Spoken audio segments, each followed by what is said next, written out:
This module is about Lakshmi. Lakshmi, her radiant image and joyful mien reflects grandeur, richness, splendor, and luster. Standing or seated on a full-blown lotus, attired in a bright-colored sari, bedecked with jewels and coins flowing from her palms, such is Lakshmi. The image in silver or any other metal, a photograph or a calendar, graced millions of homes, shops and offices. By placing her image in a niche, the devotee visually establishes a direct communication of his or her desire with the cosmos. This is done merely by bowing the head, lighting an incense and a lamp, even if momentarily, to this goddess, just as one enters the establishment in the morning. After this brief obeisance, people go about their customary work, for she does not insist on onerous fast, nor does she have a wrath that needs to be appeased. She does not have the mythological triumphant force of a Durga or the visually compelling aura of a Kali. Unlike Saraswati, she does not represent a human quality of intelligence or a propensity towards music. Singled out by devotees, her importance lies in something that almost everyone craves for, but everyone may not always have, and that is wealth.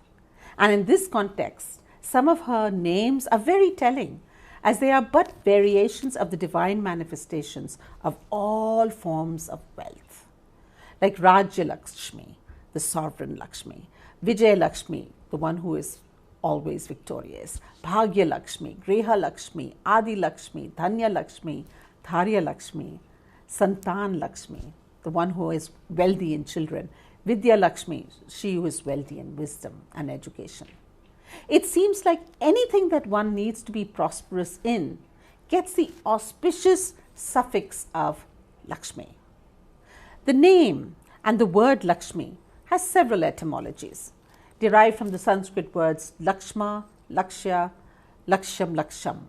It means target, aim, or goal. So one interpretation is that Lakshmi will come to those who have a clear goal.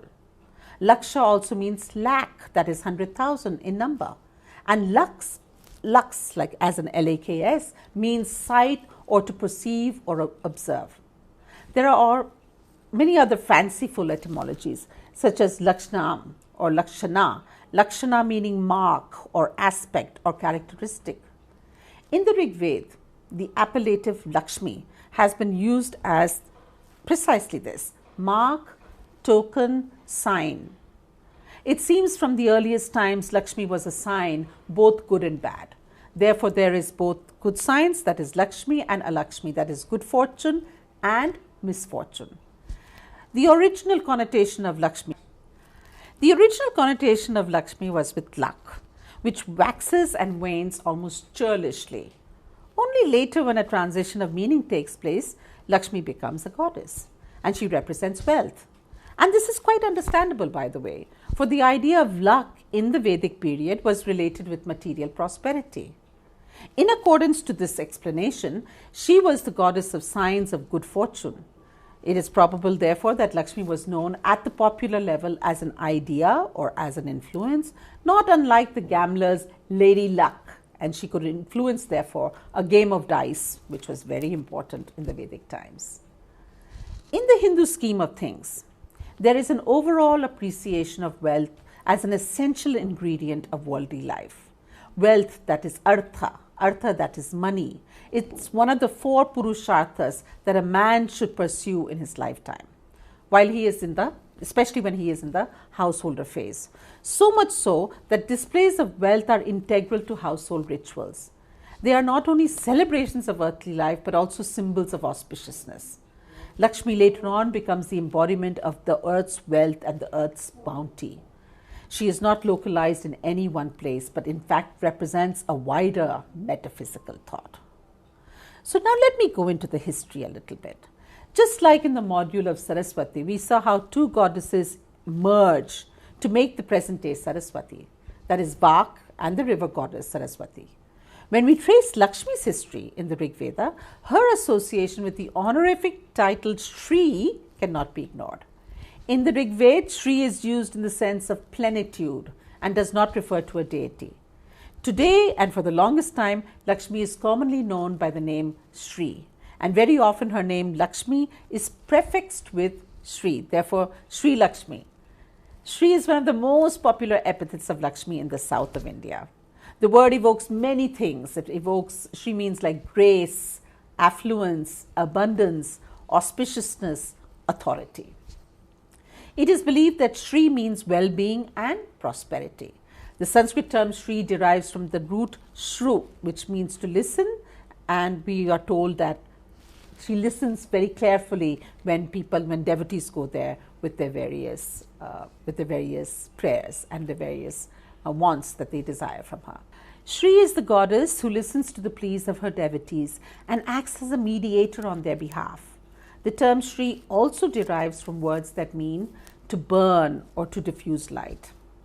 The popularity of this epithet Shri can be gauged by the fact that her sacred name Shri is something that even today in modern India is written atop most commercial documents. And even students who tend to write it very often on the very first page of their examination papers or in their copies or in their registers. And all the time the word Shri is spoken before addressing a god, a teacher, a saint, any well-known individual, even just ordinary men are known as Shri instead of Mr. and Shrimati for the woman, or even of course to a holy man or any other revered individual. In the earlier literature, Lakshmi and Shri, like I mentioned earlier, were different goddesses. Some scholars opine that Shri was a pre-Vedic deity connected with fertility, connected with water and agriculture, and only later was fused with Lakshmi, that is the Vedic goddess of luck.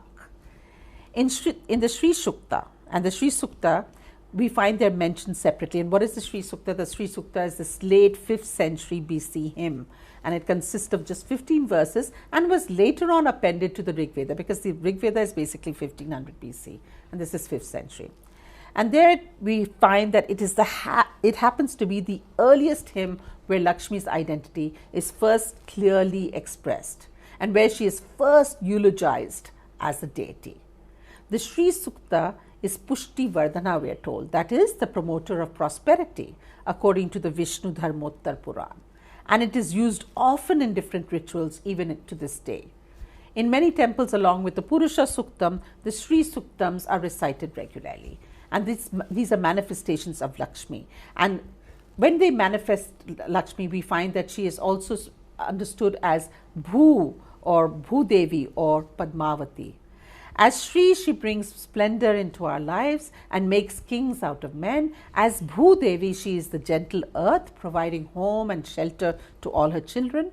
And in the Shatpatha Brahmana, Prajapati is described as having performed severe penance to acquire 10 attributes. These are things like food, royal powers, sovereignty, luster, kingship, mobility, wealth, authority, fortune, and beauty, all of which were already embodied in Shri.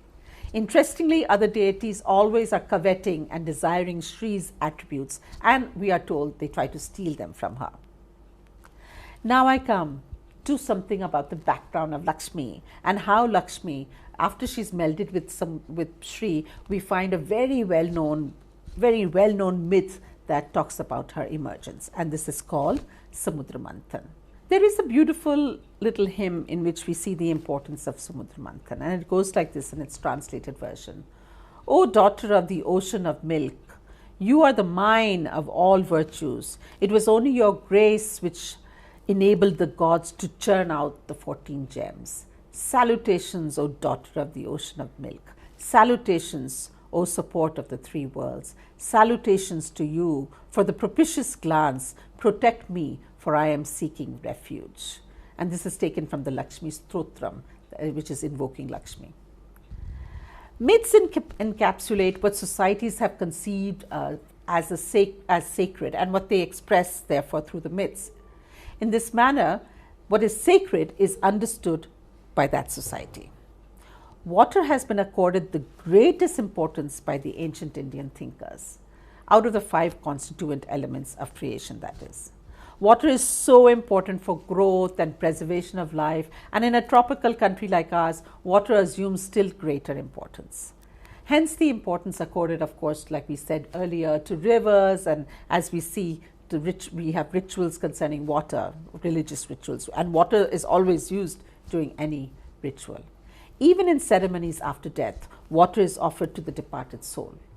One of the most popular epithets of Vishnu, who is later on the consort of Lakshmi, is Narayan, which literally means he who has his abode in water. That is Nar, that is water.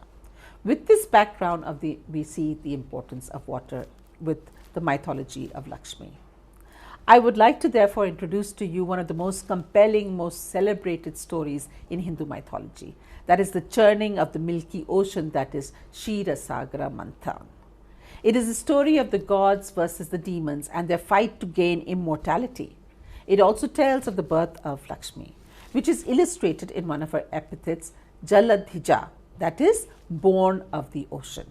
She is supposed to have risen from the sea of milk itself. The churning milk also signifies a very important idea, that is, matter in the form of water may have the potential to bring forth life, but it is only through the active plumbing and churning of its depths that life is actually created. The process of distillation, where the pure elements are brought to the surface through churning, is clearly drawn from a pastoral economy's everyday understanding of the importance and value of milk and its products. After all, it is not just water which is alluded here, but in the myth we are told that the sea is a milky sea. So here I just want to tell you a little bit about how important it is. Throughout India, you can see people churning the milk to take out the ghee, to take out the butter. You take out the butter and then you make this clarified butter, which is then ghee. It's such an important ingredient, not only for people's food, for their diet in India, but it is extremely important even in rituals. And so it's not surprising to me that such an important myth should have had as its the metaphor that is used is churning. It's literally any lady of the household will sit on the floor and she will churn the milk till the froth comes on top, and of which she is going to make the most valued, the most sacred, the most precious ghee. Anyway, steeped in symbolism, it goes about the theme of how creation proceeds from a body of primordial water, where everything is formless, everything is watery. This mammoth act of distilling, besides giving way to beautiful art in itself, submerged in tradition and imbued with meaning, is fantastic. To get to the ordered existence state means that the agitated water needs to be calmed. Moreover, in this water, it is in water which has the potency or essence of life, that is rasa, amrit or soma. You can use any of those Sanskrit words. Only when this potency is released will creation begin. That is another idea that is associated with the churning of the ocean. So distilling the essence of primordial waters is crucial. Lakshmi's role is clear. She gets associated with the sap of existence that underlies all life, vegetative and animal, and she herself represents the moment of transformation from the formless to form. There are several myths explaining the reason for the churning of the ocean. The Adi Parva of the Mahabharata, which is dated circa 400 BC to 400 AD, has a very elaborate version of the churning of the ocean. The myth is also found in the Vishnu, Padma and the Bhagavad Purans. According to one legend, Indra, the king of gods, that is the warrior god, was given the responsibility of protecting the world against the demons. He had protected it successfully for so many years, and the goddess Lakshmi's presence with him made it almost guaranteed that it would be protected. But one day, a wise sage, the great Rishi Durvas, cursed him for a slight he put on him. It seems the great sage offered Indra a garland of sacred flowers, but in his arrogance, Indra threw the flowers to the floor. According to Hindu belief, this display of arrogance upset Lakshmi, who left the world of the gods and entered into the milky ocean. Then what happens? The world was barren and bereft of joy. She disappeared as she was annoyed with Indra's haughty behavior. Once again, we are being taught life lessons subtly through mythology. We are being reminded that Lakshmi does not stay with someone who is arrogant. She favors humility. Thenceforth, we hear, getting back to the myth, Indra and all the three worlds lost their energy, their strength, and all things went to ruin. Without her, the gods were no longer blessed with success, no longer blessed with fortune. The world became darker. People became greedy. No offerings were made to the gods. The gods began to lose their power, and the asuras and the demons took control of the world. The Daityas, the asuras, put forth their strength against the enfeebled gods. So the gods fled to Brahma for protection. Indra asked Vishnu, the divine protector and preserver, to check this imbalance and restore the universe to safety. He told Indra the gods would need to churn the milky ocean to regain Lakshmi and her blessings. He then told them the ocean held other treasures which would also help them. This included the elixir of life, a potion bestowing immortality, which would enable them to defeat the demons. So the gods went to the sea of milk. They went to the Kshirosagar, which was the seat of Vishnu, and he asked them to cast into the sea potent herbs and take Mount Mandara as the base and the Vasuki snake as the rope and start churning. The churning of the ocean is basically to recover the lost elixir, which I mentioned earlier, the Amrit, the Rasa, the drink of immortality. The demons were ready to help, and since the effort was to be very strenuous, the gods felt, owing to their great physical strength, the demons' help would be welcome. It's a little unusual to see the demons and the gods working together. This is a really very unusual myth. It is said in the Udyog Parva of Mahabharata that the gods united with the asuras, that is the demons, to churn the waters. Usually the two forces of gods and anti-gods, the asuras, are evenly matched. From time to time, the balance tips in favor of the demons and threatens the entire cosmic order. Anyway, they churned for many years, but it was 1,000 years before anything rose to the surface. Finally, the treasures began to rise. They were all gifts of prosperity. They were the best of animal, plant, and mineral wealth. The gods, the demons, and other celestial beings scrambled to claim many treasures. Only Vishnu sought nothing. Among them, there was a beautiful woman, that is Lakshmi, standing on a lotus flower. She had returned to the world. With her presence, the gods eventually defeated the demons and chased them out of the world. To realize the importance of Lakshmi's emergence, it would be interesting and noteworthy to see what other items came out along with her. We have first to emerge was Surabhi or Kamadhenu, the cow of abundance, the wish-fulfilling cow, whose udders contained every kind of imaginable food possible. It was given to the 7 lower status gods called the Vasus. Next to come was Varuni or Sura, which the demons received, that is wine. Then came the celestial tree Parijat. The Kalpa Vriksha, which fulfills all desires, came next. This was planted by the god's chief Indra in his garden. There was Kalpataru, the dream-realizing tree, whose branches bore every kind of fruit. Then there was Chintamani, the desire-satisfying gem, which could turn every dream into reality. Rambha, the Apsara, who became the progenitor of all Apsaras, was next to come. She was beautiful, very, very seductive. Followed by Soma, that is Soma, the moon, Chandra, another word for Soma, which emerged casting the cool rays, and Shiva took it and adorned it on his head. Airavat, the winged elephant, emerged, which Indra took as his mount. Ucheshrav, the white horse, was taken by the king Bali. The divine physicians, Dhanvantari, the celestial physician, came holding the pitcher of nectar in his hands, that is the Amrit. The Kalkut, which blazed like a fire, Kalkut is the halahal, the poison, which blazed like a fire, which came out. It came out with the churning, and it was ready to destroy the 3 worlds, which we know Shiva swallows, as there was no other taker of the Kalkut. No one else could handle the poison as well as Shiva could.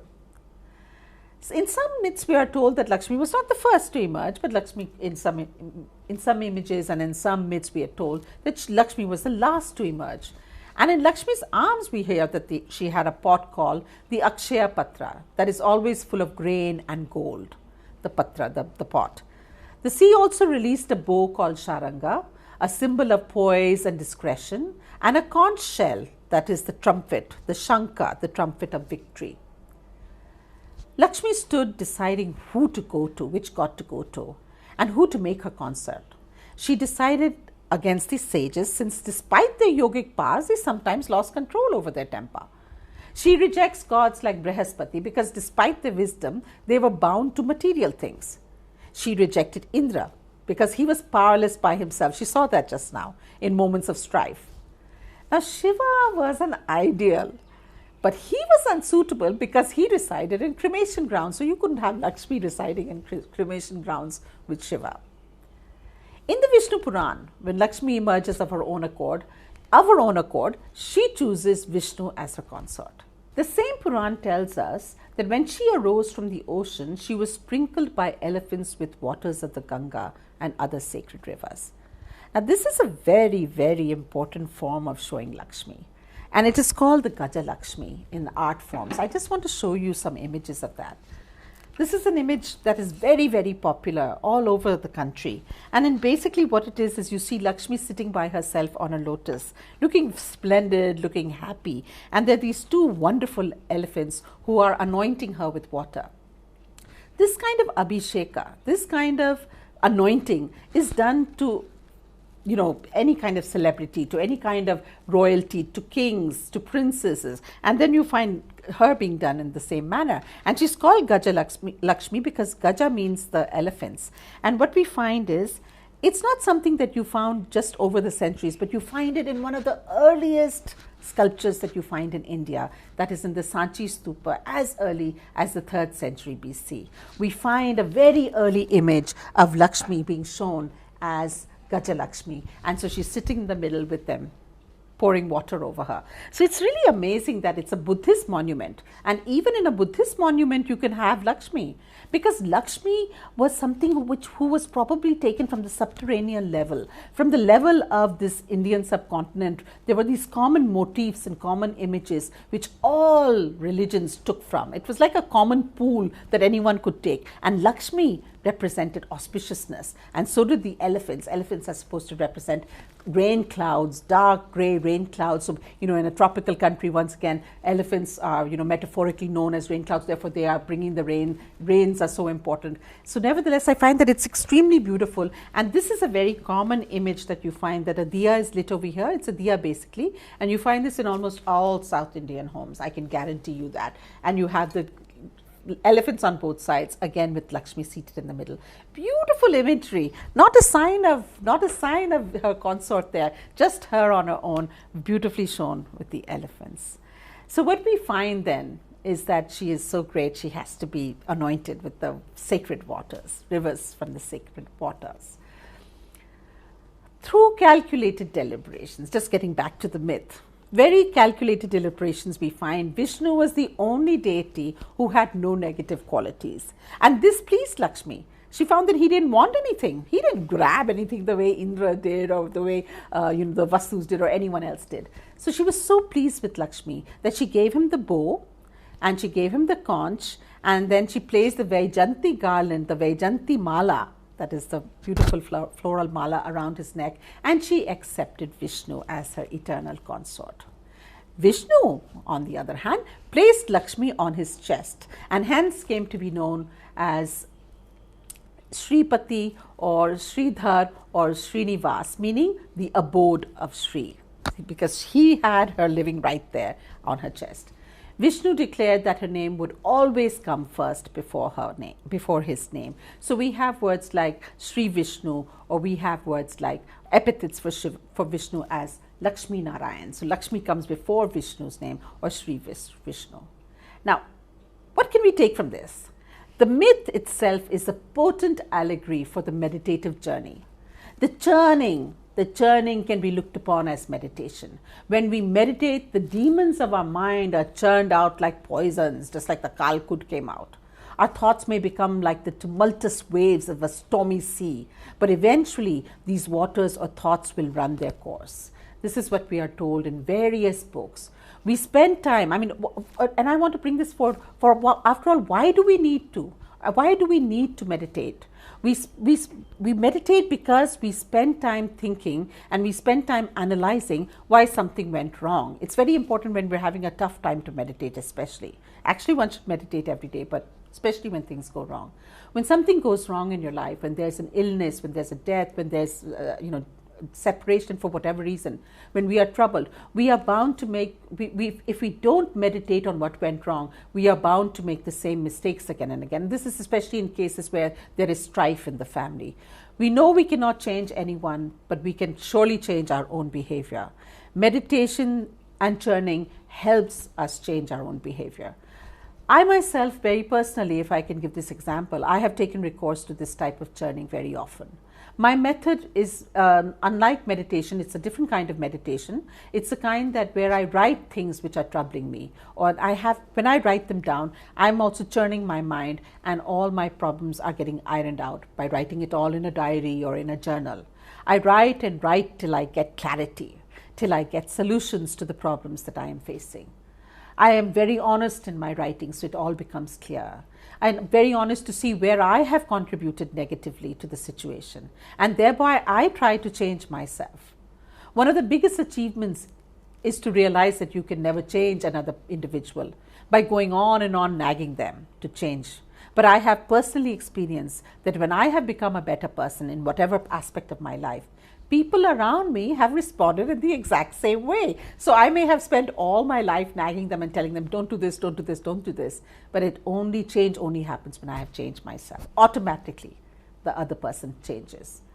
So going back to the myth, the cosmic waters are a very important motif in the Brahminical tradition and relates to the act of churning. The act of creation. Once the churning commences, the products thrown up by churning symbolize all that is essential for the perpetuation of life, irrespective whether they are categorized as good or bad.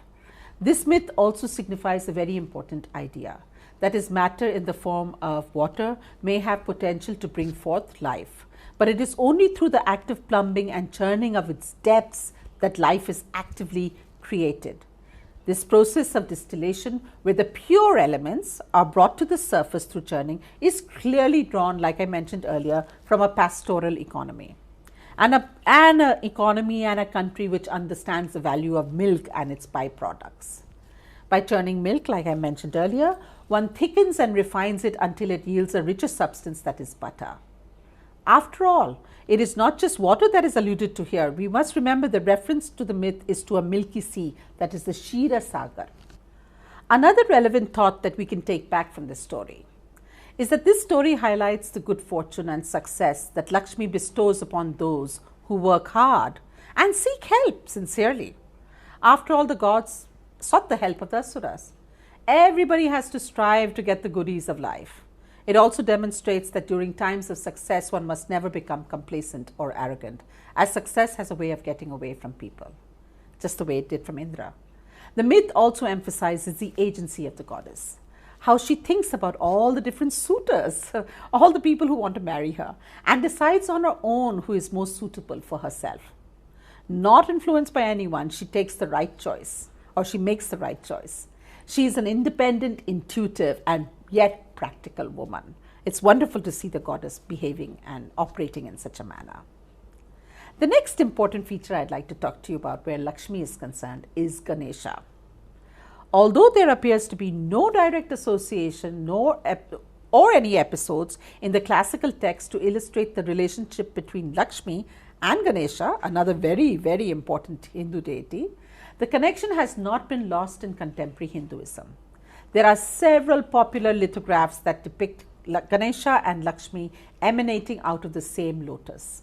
On Diwali, the main festival and holiday in India, in puja rooms, in altars, Ganesha is depicted as having Lakshmi on his right side.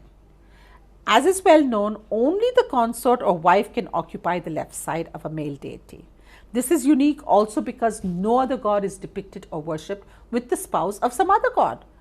Their joint image clearly indicates that their association was thought of much before the association of Vishnu and Lakshmi.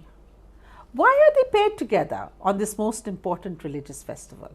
The goddess is worshipped with Ganesha for the simple reason that he has attained popularity owing to his capacity to create and remove hurdles.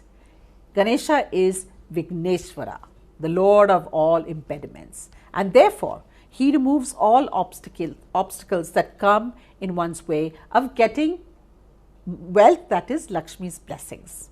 On Diwali, Ganesha joined with Lakshmi signifies the eternal desire of man who always craves for material wealth without any impediment. Lakshmi is worshipped for wealth and prosperity, while Ganesha is worshipped for receiving that wealth unhindered. In conformity with the old concept, which regarded Lakshmi as the goddess of the agricultural produce, the freshly produced corn or rice are offered to the twin deities as dhana during Diwali. Ganesha is sometimes perceived as Lakshmi's administrator and custodian of treasures of the goddess. He is non-Vedic in nature and in origin and occupies a position of preeminence in the Orthodox Hindu pantheon. Not only today, but he is one of the 5 principal Puranic gods, that is the Panchadevatas. Prior to the writing of the Purans, he started off as being referred to as Vignakarta, that is obstacle creator, and later as he becomes loved and understood, he receives the obeisance from people and he's propitiated, and now people are following the righteous path. He is called Vignaharta, that is the remover of obstacles. Lakshmi and Ganesha are linked by the common figure of the elephant, which I told you about already. They share another important idea, the elephants, and she is known therefore as Gajalakshmi, and I told you about how she is sprinkled by the elephants. Both are bringers of well-being, deities to whom Hindus turn in seeking and looking for fulfillment of their wishes and their goals. As the iconography reveals, Ganesha is similar in form to the Yakshas who attend to the god Kuber, and Kuber is the god of wealth. A very early image, perhaps a prototype, appears on the coping of the Buddhist shrine of Amravati, and it dates from circa 2nd century CE.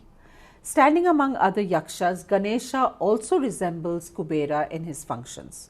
Kubera is the lord of wealth and the king of the Yakshas, with a rotund, dwarfish body very similar to that of Ganesha. And he almost has a tusk-like mustache.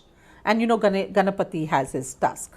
Ganesha is associated with knowledge and is supposed to have written the Mahabharata, as Vyas dictated it to him, and he was composing the text and Ganesha was writing it.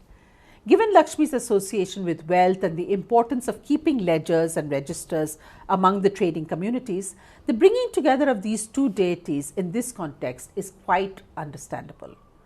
Diwali is the most auspicious day for traders, and it became customary to worship the account books and other financial records. The business class, the Baniya community, chose their deity, their Ishtadevta, their chosen deity is Lakshmi.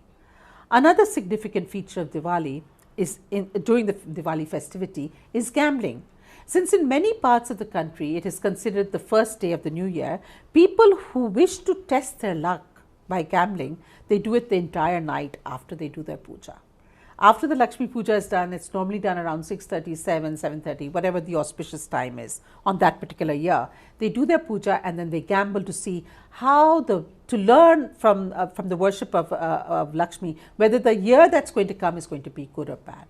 So Lakshmi may come to you through a dharma, that is through immoral practices, but she stays only with dharma. She goes again away from you through adharma. This is something that one has to try and understand. Material wealth is ephemeral. It is something that does not stay. It stays only with dharma. She stays once one is leading a pious life, once one is devoted, once one doesn't have any immoral activities. Lakshmi will stay with you. Therefore, I would say, just amassing a whole lot of wealth is not important. It's not enough to keep Lakshmi with you. Charity is also very important, and I'll be speaking about that in just a bit. The person blessed by the grace of Lakshmi believes that doing work with a noble cause would absolve them of any sins. So I've taken up the most important aspects of Lakshmi, the elephant, Gajalakshmi, and also Ganesha. And the next point I'd like to talk about, the next important feature, is the lotus. The most striking and common feature of Lakshmi's iconography is her persistent association with the lotus, which has many names in Sanskrit, but is referred to basically as Padma in the Rig Veda. In fact, she is simply often referred to very often as Padma. Lakshmi is shown holding the flower lotus in her hands and wears them woven in a garland. She is also the lotus-faced one. Vishnu also has an association with this flower. It's not just her, but he also has a consort, has an association with the lotus coming out of his navel. The lotus is not worshipped directly, but has been an auspicious symbol of India from time immemorial, and in fact is the national flower of the country also. It is believed that the earliest use of the lotus as a symbol occurred in Indic religious traditions, and that perhaps from here it moved to other parts of Asia. There are some motifs which are just Indian in nature, and it would be whimsical and limiting to ascribe them a cultic alignment. They belong to the entire Indian culture, that is Buddhist, Jain, everyone, and they occupy a unique position in the art and mythology of ancient India. Maybe because, like the lotus, Lakshmi is born in water and mud. The Sri Sukta makes the earliest allusion to the lotus as the seat of the goddess Sri. The Sri Sukta has used these adjectives to describe Sri. She is Padma Sambhava, that is lotus born. She is Padma Varna, that is lotus color. She is Padma Uru, that is lotus thighed. She is Padma Priya, that is the lover of lotus. And she is Padma Hasta, holding the lotus in hand. She is Padma Mukhi, that is lotus faced. She is Padma Akshi, that is the eyes are like lotus. She is Padma Malini, garlanded with a lotus. She is Padma Ishta, living in a lotus. She is Padma Nemi, having the circumference of a lotus. So we've seen enough that the lotus played a very important role where Lakshmi is concerned. There are many other texts that reiterate Lakshmi's association with the lotus. Besides all this data in the literature, the lotus symbol has very strong symbolic ties to other Asian religions as well, and is used frequently in different mandalas, tantric as well. Within Hinduism and Buddhism, the meaning varies slightly, but essentially both religious traditions place importance to the lotus flower because of its auspiciousness. Through the ages, some symbols of spirituality have endured. Among flowers, the lotus has been the dearest to the heart of the contemplative Indian mind. Thus, God is praised as having lotus feet. All gods have lotus feet, lotus eyes, lotus mouth, and a dwelling like lotus in the heart. So these are aspects that you hear about, not just in association with Lakshmi, but sometimes even referring to different male gods and female gods. According to the Hindu conception, the waters, the first product of the creative principle, are female and the maternal procreative aspect of the absolute. It is believed that when the divine life substance is about to put forth the universe from the primeval cosmic waters, there emerges 1,000-petaled cosmic lotus, like a generative organ.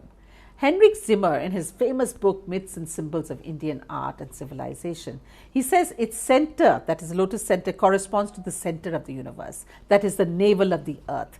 This is the opening, that is the lotus is the opening or mouth of the womb of the universe. Therefore, the lotus is considered a very important vegetative form connected to the mythical center of the earth through its stem.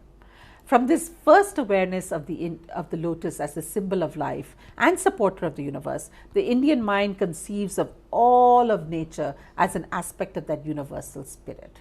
And this is said, we find this is said by different historians over a period of time. The lotus is always above the waters, blooming with the beauty and fragrance, the flower. Both physically and mythically, the lotus assumes the greatest importance in Indian cosmology, speculative thought, and art.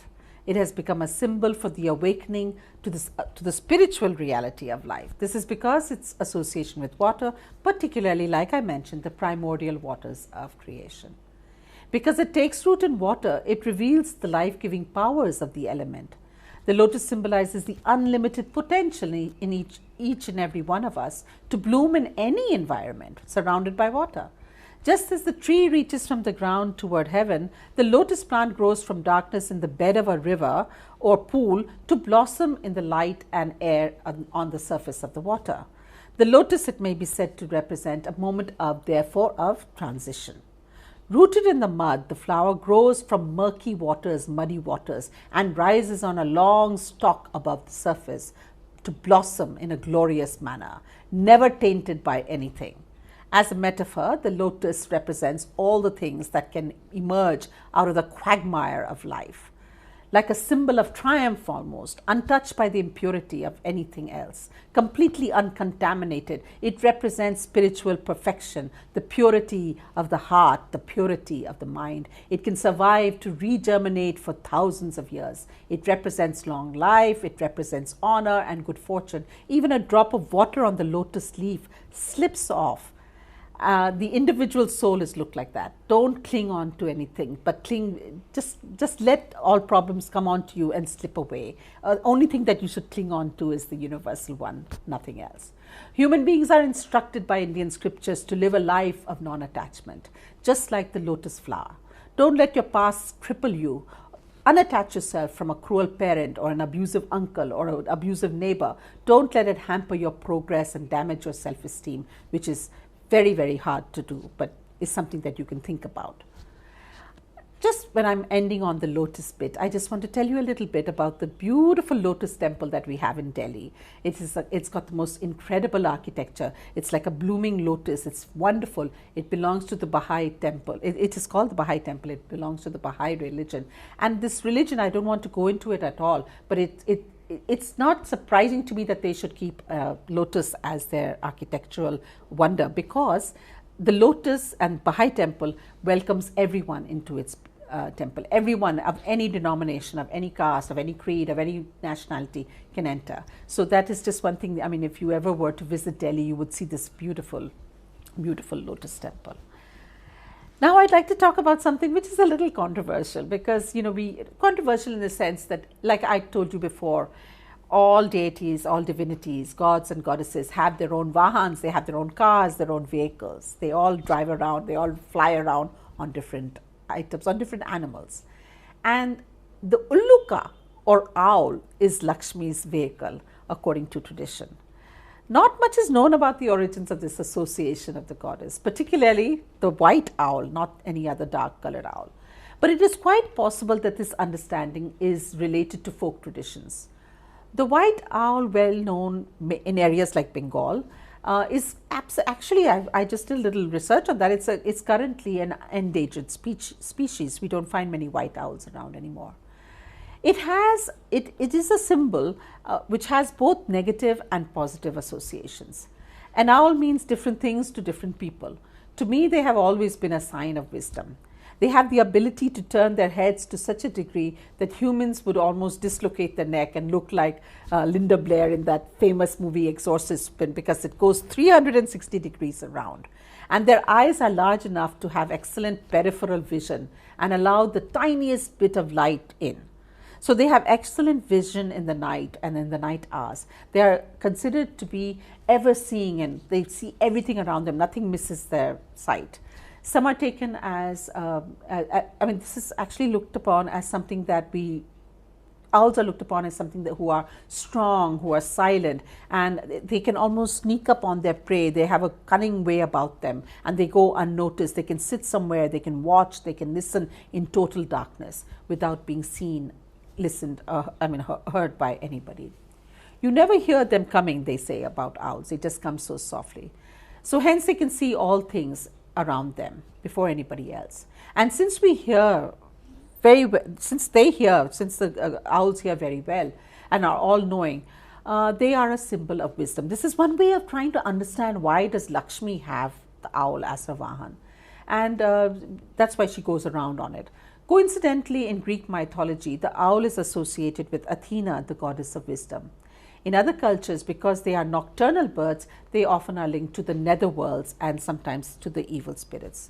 They also symbolize righteousness, perhaps because, and this is something I read in a book and I found it quite cute, they also symbolize righteousness, perhaps because of their piercing, unblinking stare. At any rate, a common theme is there that Lakshmi's mount is the owl, which keeps control, keeps a watch over all the homes and over all people, and carries back reports of misdemeanors or something that people have done well to the mistress. And this itself makes the bird sacred.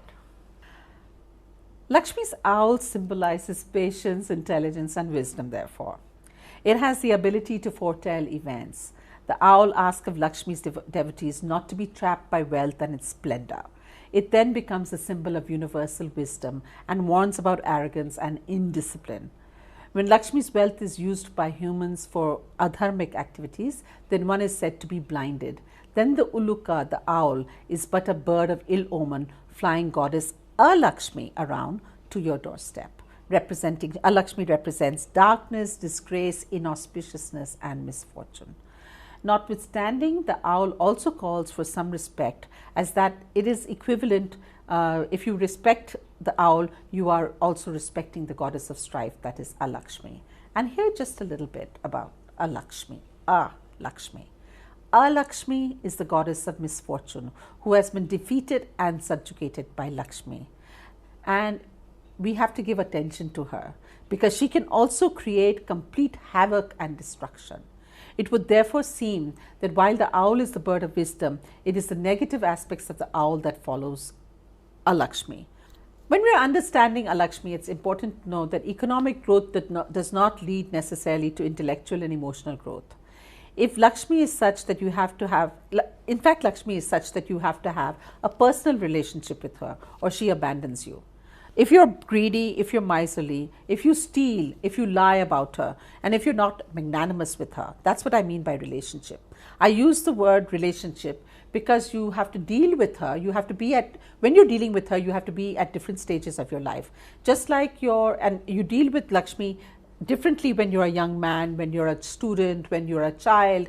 It's just all about different stages of your life. Just like your relationship has to change with your children as the years go by, or they do with a spouse as you get older in your marriage. Similarly with Lakshmi, and that is what when I'm saying Lakshmi, I mean metaphorically. Similarly with money. And a lot will depend on your own childhood and on your personal history, and were you, for instance, deprived as a child, or did you just have a normal childhood filled with all the necessities in life? A lot of your relationship with Goddess Lakshmi will depend on that. For instance, when you are retired and getting a pension, and just a pension, nothing else, and there's no other steady monthly income coming in, you have therefore a very limited amount of money. And I do not believe that you can spend all your savings at that time on your children, who by now are earning. It would be foolish for you to do that. You should put aside some money for yourself because you don't know what's going to happen in your old age. There are going to be illnesses, and you should not therefore be miserly. I'm not saying be miserly. Please do give, but try to be balanced about how much you're using Lakshmi by giving gifts at that stage of your life. And that is something you will have to work out looking at your own circumstances. Money brings us so much of happiness. Money is never enough to give at the same time complete happiness, and we have to therefore be respectful towards it and understand this diktat. So I know someone very dear to me, in fact, has said this about his life, and he said it all his life. He said, God give me troubles that money can solve. And this is something that you need to think about again and again. God give me trouble. Give me all the troubles that you possibly can, that money can solve. Because this man whom I'm talking about, he knows very well how terrible those troubles are where money is completely useless. Like the loss of a loved one, the loss of love for someone, the loss of respect. If you lose respect in society, money can't solve it. And this is something that we need to think in our minds very, very deeply, that the nature of money is such that it can just do that much. You have to not feel that once you have money, you have it all. One has to realize this about money and then lead one's life, because otherwise money will bring just a tremendous amount of arrogance. The rishis saw economic growth without personal growth as a recipe for disaster. For then Lakshmi would come along with her sister Lakshmi, that is the goddess of conflict, and she created quarrels in the household to ensure that Lakshmi slips away from the grasp of the Yajaman. The Yajaman is the main person of the householder who was worthy of her. They were convinced that economic growth has to be an outcome of intellectual and emotional growth. Constructed as binary opposites to the Devi and people like the Sati, that is a chaste woman, we have Rakshasis, we have demonesses, and we have Lakshmi in the Indian context, in the Indian religious world. And we also have Asati, the fallen woman. These images of the other woman are gleaned from mythic narratives. The mythic characters are invested with a great deal of versatility. Lakshmi often appears on doors and lintels of Hindu and Jain temples to ward off the influence of her dark sister called Alakshmi, that is, the bringer of misfortune. In the Atharva Ved, luck is personified as the feminine being that brings fortune, that is Lakshmi, as well as misfortune, that is Alakshmi. Lakshmi is perhaps the only goddess who has a twin. It is the dual nature that makes Lakshmi such a powerful deity. This binary opposite goddess Alakshmi is inauspicious, she is malignant, and she represents sloth, inertia, grossness. She brings poverty, she brings misery. Others say, we hear that she has a dry, shriveled up body. I mean, she's just the opposite of Lakshmi's full, voluptuous, beautiful body. She has sunken cheeks, she has thick lips and beady eyes, and that sometimes we hear she rides a donkey. If one languishes, that is, if Lakshmi is ignored, or if one becomes lazy, and if Lakshmi is not cherished, a Lakshmi can enter one's life. Nobody, therefore, dares to revile or abuse a Lakshmi. Instead, she is propitiated rather than worshipped. Worship is when you love somebody, like a bhakt worships. Propitiated is out of awe and out of fear. So she's propitiated rather than worshipped in order to avert her spell. The spell which she may cast, and respectfully they tell her, please, we request you to stay out of our lives. She personifies the fear of those who have lost the vitality of nature and cling merely to the power of age over youth. We also find that Alakshmi is, or we could say that the two forms of Lakshmi are worshipped in Bengal. We find it very common in Bengal. Alakshmi is worshipped on the night of Kali Puja, and today all over the country you find pungent and sour items like lemons and red peppers are hung at the entrance of offices and businesses, and this is for Lakshmi. I want to just take a moment to describe this to you. It took me a very long time to understand this. I used to find that, with the shutters closed, there would be, of shops and businesses, there would be this one young boy coming and putting the, string in a plastic bag. There would be a string of chilies, red chilies and green chilies, and one lemon tied on a string. And he would go from shop to shop, placing it there for everyone to use. And all shopkeepers who believed in this, mostly everybody, would tie it at the entrance or the top of the door, which was the gate of their businesses. And I used to wonder, why are they putting these green chilies and these lemons there? And now it all makes sense, because it is the idea being that at the threshold itself, a Lakshmi comes there. Her needs are taken care of and her hunger is appeased, because just as Lakshmi loves milky things, she consumes all the pungent things. She likes all these very khatta things, these pungent things, these mirchi things, these green chilies which are so difficult to eat. For just as her twin sister, that is Lakshmi, likes all the milky stuff, she's come from Shira Sagar, so she loves the opposite. She loves peda, she loves barfi, she loves kheer, that's Lakshmi. Lakshmi likes all the pungent things. So numerous rites are enjoined for the clearing of the house for Lakshmi. According to folklore, there's one very nice story. The twin sisters Lakshmi and Alakshmi approached a merchant and asked him, who of the two was more beautiful? The merchant knew the consequences of angering either one, so he said, Lakshmi is beautiful when she enters the house, and Lakshmi when she leaves it. Consequently, fortune entered the merchant's house and misfortune left it. And this is just something talking about the vanity of women. Lakshmi is associated with sweets. Lakshmi, like I said, with sour and pungent things. Sweets are therefore kept inside the house, while sour items like lemons and pungent chilies are hung outside the house at the doorway. Lakshmi enters the house to eat the sweets, while Alakshmi eats lemons and chilies at the doorway and turns away completely satisfied. Therefore, in this wonderful manner, both are acknowledged and respected, but only one is welcomed into the house. Now, just a little bit, let's just think about this. Lakshmi, what is she? She appears as a popular deity, definitely. She's worshipped in her own right. She's unallied with any specific sectarian cult. She's worshipped by Buddhists, Jains, everybody. Since she was the goddess of wealth and agriculture, she was worshipped by people of all sects and seemingly all sections of society. Similarly, in the early centuries before and after the Christian era, she was unaligned with any specific male god.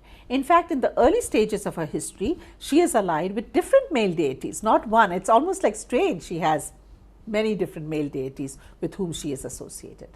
Lakshmi's initial role as a goddess of wealth was soon transformed and elevated by the Mahabharata epic. The role as Vishnu's primary consort or spouse dates from about 4th century CE, that is AD. One of the reasons why she is his spouse, that is Vishnu's spouse, not the others whom she stayed with earlier, is because he keeps taking many incarnations, and this satisfies her restless spirit. I mean, this is just a wonderful way of explaining something to maybe to children or maybe to someone who doesn't want to go deeply into the philosophy.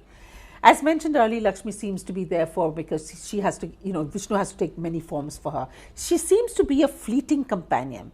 She is enchanting, she is whimsical, she is holding on to her, but holding on to her is a constant struggle as she constantly changes her abode. She constantly changes her loyalties. It has been stated that Lakshmi is so fickle that she moves even in her pictures. I mean, this is, again, if you don't know the philosophy behind it, you'll say, what kind of goddess is she?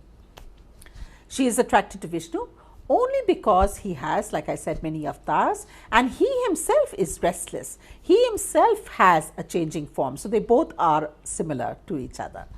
Another version of the same argument says that one of the reasons why Vishnu himself took so many forms was to therefore somehow retain the attention, like I said, of this particular goddesses. Philosophers choose to view the fickleness and independence of Lakshmi as an allegory for the restlessness of fortune. More often than not, there are no rational explanations of fortune and misfortune. Good times come without warning and leave as suddenly. One must understand that to think that you are the owner of any material wealth is actually a folly, for it belongs to none. Lakshmi may make a fool of those who think that they own it or they own her. The whole idea of ownership is demolished if you actually sit and think about wealth and you try to understand what is wealth, what is Lakshmi.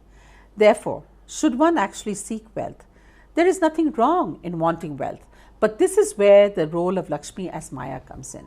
Money is often called Maya. Maya is the agent of God. We have to know that Lakshmi is basically like the raw material, the tools, the resources, and the mediator.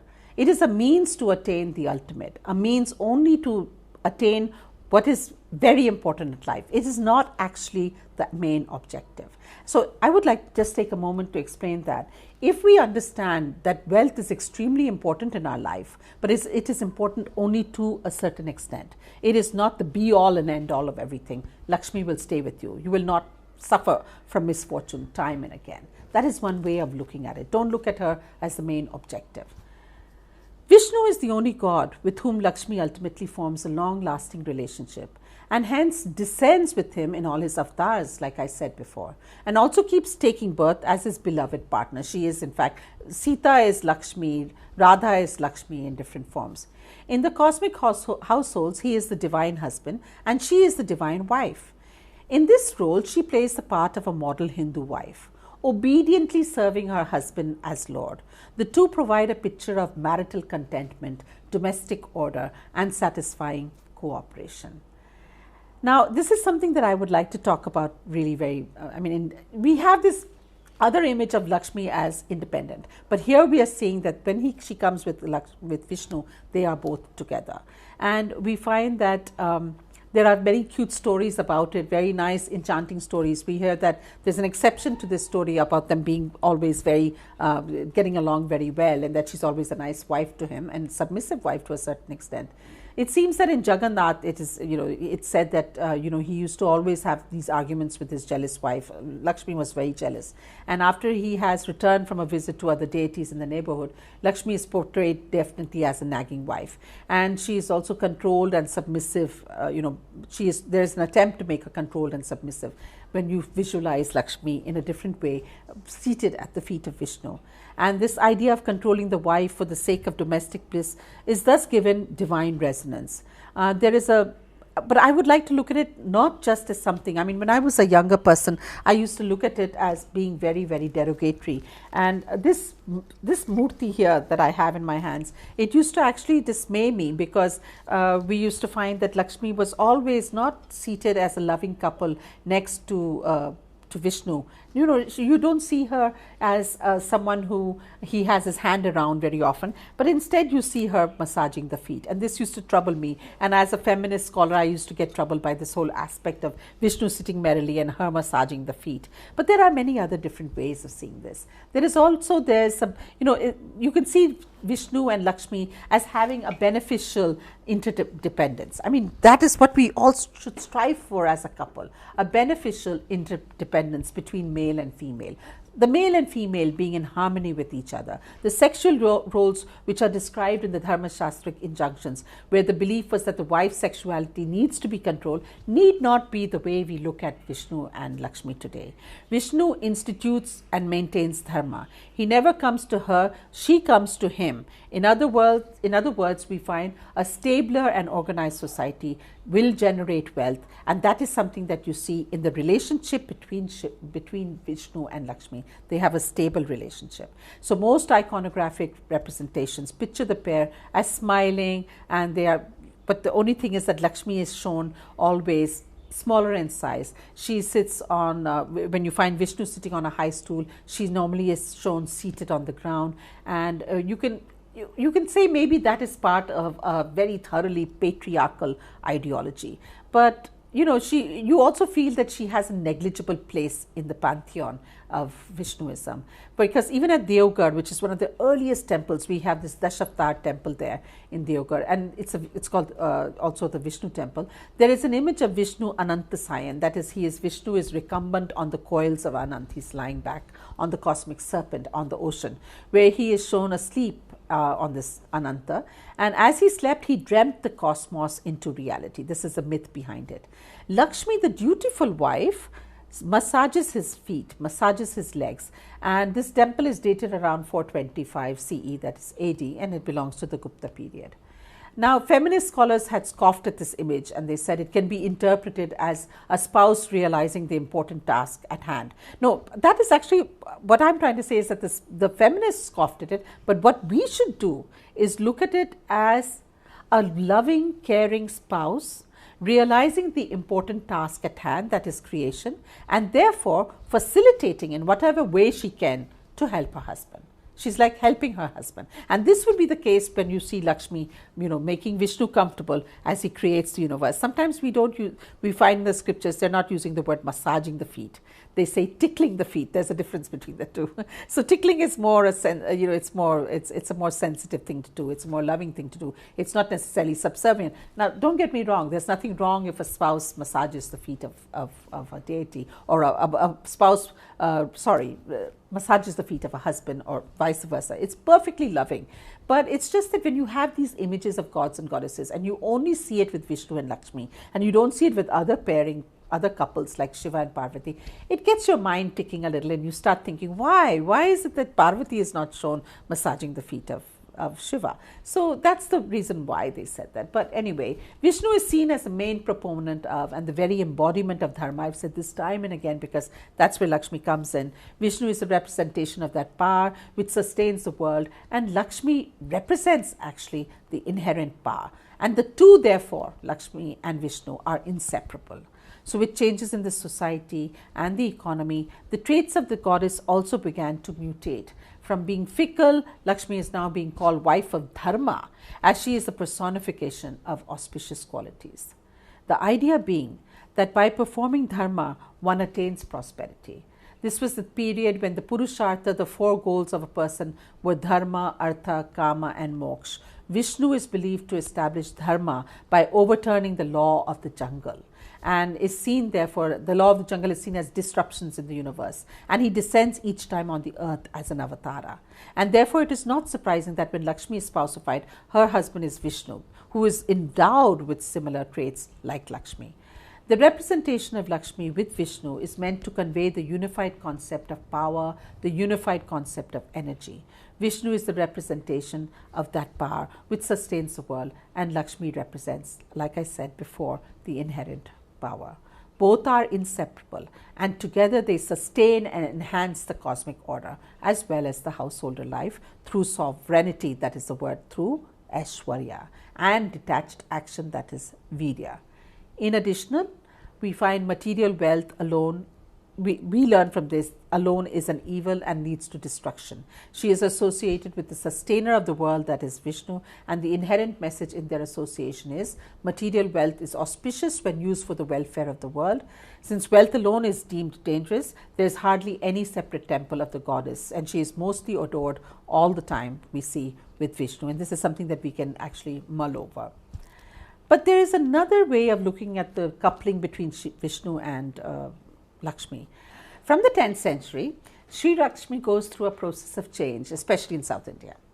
There is a new form of worshipping Vishnu, and the most influential group is historically called and got the name called Sri Vaishnavism. Theologically speaking, this community crystallized in the generations immediately following the 11th century. And this is the 11th century preceptor whom we hear about called Ramanuja. It looked to both Sanskrit scriptures and the songs of the Tamil mystics, that's the Alavars, for the basis of its theology. As in all Vaishnava traditions, Vishnu is envisaged as the quintessential divinity, but there was a unique stipulation, and that is where Lakshmi comes in. While Lakshmi is depicted as an independent goddess and has her own shrine in many temples in the south, in some specific traditions she is also portrayed as the inseparable consort of Vishnu, and Vishnu would be acknowledged thus only along with the actual literal presence of Lakshmi beside him. This is patently obvious in the name itself of this religious group, Sri Vaishnavism, which contains both Vishnu and Sri. An analogy is the term we have for greeting in the north, like Jai Siya Ram, which gives a place to Sita as well as to Ram in that greeting. Another analogy would be the name for Vishnu, Srinivas, which I mentioned earlier, which means who resides in Sri. The prefix Sri in Sri Vaishnavism has two meanings. One, it is an honorary prefix, which sets apart the community from the others. Number two, it is an important exegetical concept, that is, the role of Sri or Lakshmi as a mediatrix. Lakshmi is the mediatrix between Vishnu and his devotees. Devotees, in fact, address their prayers to her, pleading that she speak to Vishnu on their behalf. By helping the devotees to achieve prapatti, that is, complete self-surrender to the god, Sri also enhances their solabhya, that is, the accessibility of the divine. And this is a very important idea in Sri Vaishnavism. It is the crux of Sri Vaishnavism. The importance of this intimate tie between these two for the life of the faith and the logic of salvation is very pertinent. Without Sri, there is no deliverance. The thinker-theologian Vedanta Desaka of the late 13th century addressed her as the ultimate source of all auspiciousness, thereby indicating her superiority even to Vishnu. And he says, "O Lady of the Lotus, because of your touch, the Lord is filled with auspiciousness. Your auspiciousness is not caused or conditioned, it just exists on its own. For is your name not Sri?" So we have this whole idea coming in of how she is the more important one. In the Sri Vaishnava tradition, she herself is the Sumangali, that is, she is the auspicious wife. She is inseparably bound to Vishnu, yet she has her own individual nature. Lakshmi is the mother, Vishnu is the father. The mother has the role of being gracious, to forgive when the devotees stray. We hear this in all the historians talking about Sri Vaishnavism. In all the various books, many people have done research all over the world on Sri Vaishnavism. We come across now the concept of mediator. Lakshmi is like a mediator. And I've seen some women playing that role in their husbands' lives. I mean, after all, look at Sonia Gandhi. She was also like a mediator in her husband's life. And you found that she was such an important daughter-in-law between the mother-in-law, between the mother, between the children. And when he was assassinated suddenly, she continued to be able to take up the role immediately because she was mediating. She was not someone who was just sitting there being a mere housewife or a mere mother. She was much more than that.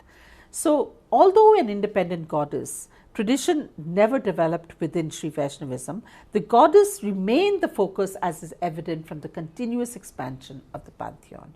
The marginalization did not imply its insignificance. It's not that she's insignificant. Rather, it indicated a tacit admission on the part of Sri Vaishnava theologians regarding her overwhelming importance. So I would like to just take a minute here. The theologians realized how important Lakshmi is for Vishnu. Vishnu may have gone away. his religion may have left. Vishnu, who owns the focus, who owns the focus of the community identity, is sort of like fattened, is sort of like made greater by the close association with Lakshmi. The tradition delineated a subordinate position of Sri, it seems like, as the divine consort whose energy, that is Shakti, emanated from the god, that is Vishnu. But the notion of universal divine couple with Vishnu as supreme emerged as the symbol of integration and imparted a stable and uniform character to the entire community. So Sri Lakshmi embodies divine compassion. Vishnu is the transcendent one. He's far too awesome. While she is approachable, softening the approach, Sri Vaishnav vision looks at it like that emotions of intimacy and emotions of warmth pervade among the devotees towards the divine. The main aim of the devotee in this sect is to perfect the duty of loving Vishnu.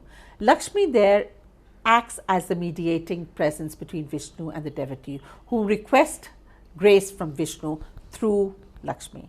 So she is in fact not indispensable for approaching Vishnu. She is very, very important according to Vedanta Desika and according to others, that she is the gracious mother who willingly intervenes, and Vishnu is the stern father. So may the Lord listen to the petition of theirs through their entities. She cools the heat of Vishnu's anger towards those who may have done wrong in the past. So he does not punish them. That's one way Vedanta Desika has described Vishnu and Lakshmi. One can clearly see there's a give and take relationship between the two. Lakshmi is the more patient one, and she explains to her husband the way to be with his followers. It is a relationship which is realistic, and oftentimes you can see this between couples, where the two individuals have different temperaments and the children of the household behave differently with each parent. A compromise is therefore worked out between the two, which is something we can take back with us in coupledom. Lakshmi is important. Why is she important? She nurtures, preserves, and maintains the physical, which helps in the realization of the intellectual, followed by the spiritual. Somewhat like Abraham Maslow's hierarchy of needs. And this is in this very, very famous paper that's called The Theory of Human Motivation. The basis of the perceived need for the actualization comes from the quote, "What a man can be, he must be." That's how Maslow said. This is what he said about human beings. There is a pyramid that he constructed, and it's like a hierarchy. And the lowest part of the pyramid, the lowest being physiological needs, then we have safety, love, belonging, esteem, and finally self-actualization. And self-actualization, according to Maslow, he said the needs that human beings have. In self-actualization, there should be morality, there should be creativity, there should be lack of prejudice, acceptance of facts, all come within self-actualization. Maslow stops at self-actualization, but the idea of Lakshmi is to go beyond and to go deeper into the recesses, which will then lead to spiritual liberation. So like I've said so many times before, she is married to Vishnu, the Lord of Dharma. If Lakshmi is to be attained, it must be with Dharma, it must be righteous way. One shall be truly wealthy when one earns the wealth rightfully by following Dharma, by doing the right thing. When one has wealth, one should try not to be too attached to it, and should try to use it for the wealth of for bettering other people's lives, and therefore for rightful activities. And I'll just come back to that in a moment. I just want to say one slightly something that women can identify with more, and men should, and that is the importance of cleanliness. This is a very important aspect that Lakshmi seems to be associated with. It's an important aspect of everyday Indian life, and this is associated with Lakshmi specifically. In the morning, especially in the south of India, symbols are drawn, decoration is made on the doorsteps with rice flour, color powder, and flowers. And it's a very beautiful pattern that is made outside the doors, just when you're going to enter the house through the door. These are patterns that are drawn to invite Lakshmi. This is known as Kolam in the south, and in Bengal as Alpana, and Rangoli in different parts of North India, Maharashtra. In Bihar, it is called Aripan, Osa in Orissa, Chauken in UP, and such you have in Rajasthan, Gujarat, all the different words. And this is one way. I mean, this is of course a way of inviting Lakshmi. I mean, just look at it like this. Lakshmi will come when something is beautified. Lakshmi will come to your house if the place is cleansed and you make a beautiful decoration for her in the morning after you've had a bath. And why is it so? Because the threshold, why right there? Because the threshold, the area between your house and the outside world, the threshold marks the boundary between the outside world and the household inside. Inside the house, the wife seeks only good fortune. Realizing with practicality that all things good and bad exist outside, she wishes for good fortune, that is wealth, health, peace and prosperity inside. So she makes it attractive to the goddess to enter her house, who represents all these beautiful things, and she makes her doorstep therefore very, very beautiful. In villages, women smear their homes with cow dung, and by the way, cow dung has antiseptic qualities, and then they make their decorations with rice powder so that the goddess blesses them with plenty. And I remember reading this article that was written about this whole idea of using rice powder. I was told also by the women there that they use rice powder which is not very fine. It is a little bit granular, and when they use it, it's good for their fingertips also. They feel good when they're using the forefinger and the middle finger, and they're making the beautiful design with that. It is good for them. It's like a mudra. You're touching it like this and you're making the design. And psychologically also, you're thinking about the goddess, you're thinking about the morning, and you're thinking how beautiful it's going to be the rest of my day. Oh goddess Lakshmi, please enter my house and make it a peaceful day, make it a beautiful day, bring in the plenty that we need in our households. It's a very beautiful, very, very nice habit, and you see it a lot in all the southern states. In the northern states, you'll see it mainly definitely on the day of Diwali, the night of Diwali. Everybody decorates and makes a rangoli outside their house, and they light diyas for the goddess Lakshmi. But in the south, this practice is very much prevalent. The scriptures cautions that if you leave your houses unclean or undecorated, the lives of the people living in those houses will become bare and without happiness and prosperity. So this is the importance that is given for decoration and importance that is given for cleanliness. Lakshmi's quality or guna is basically one of sattva. Sattva meaning dynamic equipoise. That is the ebullience that comes from the harmonious balancing of pleasure, wealth and sacred ceremony. We can experience Lakshmi in the fullness of giving and receiving gifts, or in the commercial exchange of goods and services, or in the ritual exchange of offerings and boons. She is to be experienced in nourishment and pleasure. There is something inside you that knows when you're in the center in your life. We all experience that. And that knows when you are on the beam, so to say, and we know when we're off the beam. And if you get off the beam or you get uncentered to earn money, you've lost your life. But if you stay in the center and don't get any money, you still have your bliss. So it's important to realize the importance of money and how it doesn't provide you with everything. The mission of life is to live the potentiality, and this will be done by following your bliss, and the bliss does not have to be inextricably involved with just money. We should also, when we think of Lakshmi, have clear goals. There are many people who do not have clear goals. When you do anything in life, you should have clear goals, and everything gets aligned, and wealth will come as a result. Relating wealth, therefore, is very important to relate wealth to goals. You should have a goal in mind when you're thinking, I want to have this kind of house, and then be happy with it. And here I'd just like to take a moment. I know many people who have a goal and they say, I want to have a 3-bedroom house. My goal is to have a 3-bedroom house. I will be happiest when I have a 3-bedroom house. And they work and work and work towards getting that 3-bedroom house. But they do not find happiness. After just a little while, they start getting greedy and say, now I want a 6-bedroom house. Now I want a 5-bedroom house. I think our goals should be realistic, and we should not make ourselves unhappy towards making money or earning money, always trying to be better. And it's like living with the Jonases, trying to compare with the rest of the people and say they have a 6-bedroom house, therefore. So be goal oriented, but don't keep on changing your goal for that one thing again and again. So one should therefore have, I feel, the right relationship with money. Now, what is right? Like most things, I mean, this would differ according to different people. There are some broad guidelines that need to be observed to see that the goddess Lakshmi stays pleased with you. That's what I mean by right. And accompanies and blesses you in your life. For instance, let me give you some of the things I believe in. Do not be a hoarder. There are people who are hoard and hoard and hoard money. It is not just important to give donations and charity. I mean, some people may not want to give donations in charity, but one can surely share one's wealth with loved ones and close ones when they visit you, for instance, or when you all go out for an outing. You can use your money, and you can use your money also in living well yourself and treat those who come in contact with you. It's not just hoarders who don't spend on other people. Hoarders don't even spend on themselves. I mean, don't we all like to see a person well turned out and, not just being miserly with themselves and wearing torn and tattered clothes when we know for a fact that they have a lot of money? So don't be miserly with your wealth. I actually know someone who was like that all her life.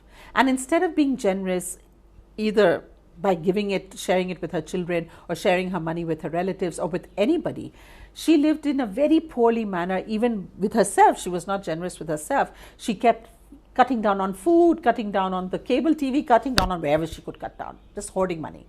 She kept investing and reinvesting these large, humongous sums of money for higher and higher interest rates. She was always so greedy to get interest rates. And actually one day she got so badly involved with a fraudster and scamster who ran away with her entire huge amount of savings, which nobody, neither she nor her relatives, got to enjoy. I mean, that was the most saddest thing, is that she never got to enjoy her money because she was literally penny wise, pound foolish. She didn't invest her money, she didn't share her money, she didn't spend it on anyone, and just see, it went like that. No, Lakshmi does not stay with you if you do not share. And sharing means reciprocation as well as a magnanimity of being. Recently, studies have been done that those who spend on themselves are really not that as happy as compared to people who spend on others. So money does not do much to those to keep who keep money for themselves. They're not really going to end up being that happy. This is something that you need to learn about money. There is a relationship between happiness and money, and this can often make one selfish, and this can also mean that you would be antisocial rather than pro-social if you're not ready to spend your money. Then there are people who have so much money but never spend when they're out in a group. I'm sure you will know of such people who, when you go out, they will never reach for their pockets to pay, and instead will have ready excuses all the time, like, oh, I forgot my wallet, oh, next time on me. Oh, they're just like habitual, like we say here, pile-ons, as we used to call them earlier, and we still do. They like the good times, they want to be out, but always at someone else's expense. It reflects so badly on a person's character. I mean, it's something so important. Why don't people realize it? I know of a woman who was so in love with a man for years and was ready to leave her husband for this other man, till she found out that, like she put it, his hands were too short. They never reached his pockets. She was disgusted with this attitude. She said, if he's going to be this way with money, I mean, she just abandoned all romantic notions about him. She said, I don't want to live my life with him. And the whole long-lasting association, which was there for such a long time, it just completely evaporated. I think it's extremely important. People really give a lot of importance to this kind of generosity that should be there among people. There are others who are lovable in their generosity and will overspend to be with you on holidays and giving you nice gifts, but are always complaining of the shortage of money and how expensive things are.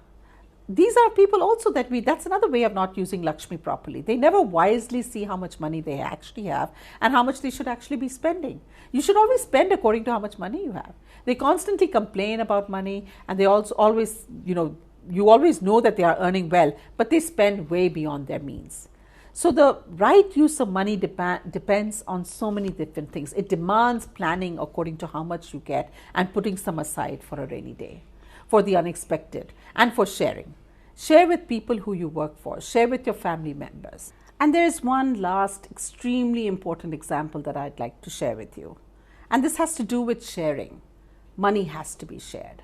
Your wealth has to be shared. I know of at least 2 cases of women who had new daughter-in-laws coming into their household. And I was a young mother myself with a little baby boy at that point of time. And I was excited when I got to know that they were going to have their daughter-in-law coming into their household. And I was so surprised to hear when we were talking about gifts, and I said, what gifts did you give to your daughter-in-law? And they said, actually, let me take one person first. She said, I didn't give her any gifts. I said, why? She said, because I know the marriage is not going to last. And I was horrified. Based on this kind of, she's predicating the entire relationship that she has with her daughter-in-law, someone new coming into her family, with this idea in her mind. I will not give her any gift because this marriage is not going to last. And fortunately, I could see, fortunately or unfortunately, the next 2 decades, and surely the relationship between the two, was that of a typical mother-in-law and daughter-in-law. Terrible, absolutely terrible. They didn't get along well at all. Now, I thought about that mother-in-law, and then I met another person who said the exact same thing. Gifting is extremely important in all societies all over the world. It's not materialistic. It is something that you're doing, you're sharing your wealth. It could be something that has been passed down from generation after generation. It could be just something small that you buy. You don't have to spend all your money, just something you buy. It's like a token. It's something that you show to this new daughter-in-law who's entering your household that, hey, I'm so happy with you. I'm so pleased that you've come into my life. And this is my token of appreciation. And I look forward to this new relationship that you and I are going to share. It is extremely important. I cannot emphasize it enough. If you do not share Lakshmi, if you do not share wealth, and you have it with you, no matter what it is, it's all relative. You may have $100,000. You may have just $10. Whatever it is, if you do not share it, she is going to walk out of your life. Be ready to be wealthy in mind. Be generous in mind. Because that's what happens. If you're not generous as a person with your things, you're going to be ungenerous even with your compliments. There'll be no grace in you. You'll find people who are miserly are also miserly in their compliments. They just go around in this miserly little world of theirs, keeping everything with them. So I'd like to end now with a very beautiful aarti of Lakshmi. And it goes like this. Jai Lakshmi Mata, Maya Jai Lakshmi Mata, Tumko Nisadina Sevata, Harihar or Tata. Victory to thee, victory to thee. Even Shiva, Vishnu and Brahma ever reverence your day and night. Victory to thee, Mother Lakshmi.